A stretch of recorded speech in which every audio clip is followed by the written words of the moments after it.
Sally Merton. I was born and bred in Kenya. I lived in Nairobi for the most part of my life, but I was born in a small town back then. It's called Kisii. There's a lot of things I like about my culture. I love the radiance and the bubbliness. I love the dances. I love the energy in the room, especially during traditional wedding ceremonies. People are so united and so supportive of one another. I love the community. We're very communal. We love farming. It's about food. I love food. I gotta say that. One of the things that I've been really proud about myself has been overcoming anger.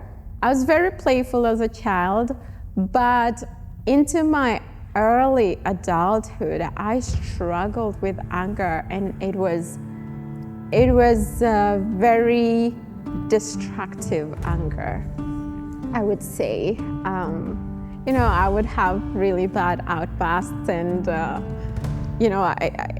I keep saying right now that when people meet me, they just can't see the possibility of me being an angry person. But the thing is that it is something that I really had to work on so much as a young adult. I think I went through some life's experiences as a teenager, as a late teenager, that impacted my responses to life situations and even people, and I didn't recognize. I just didn't know how to process it, and I think what was left of me was this angry, bitter young woman. A lot of our anger comes from our heart that we have not dealt with, and I think that is a hindrance toward progress or even establishing very healthy relationships. I think I laced it a little bit with, a lot of dancing. I love dancing, writing. I was writing a lot, and it was a way for me to channel that energy.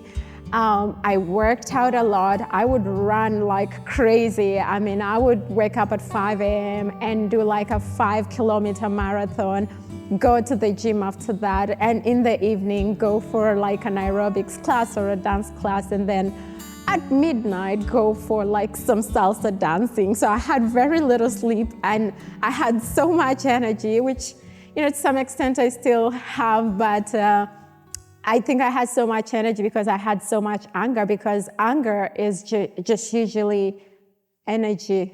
And I read a lot of books on anger management. There's so many resources. I think one of the biggest things is to identify, because you can't solve a problem that you don't know. I'd come to a point where I became aware that I was struggling with anger. And so one of my missions was really to reverse that, or learn how to transform that into a very productive way and know what to do when I was angry. One of the best things that I've learned when I feel like that is I pause and I take time and I reflect how I want to respond, because I understand everybody's at a different journey of life. And so taking that time allows me to respond and not react, and really continue to foster a healthy relationship with the individual. I would love to see a world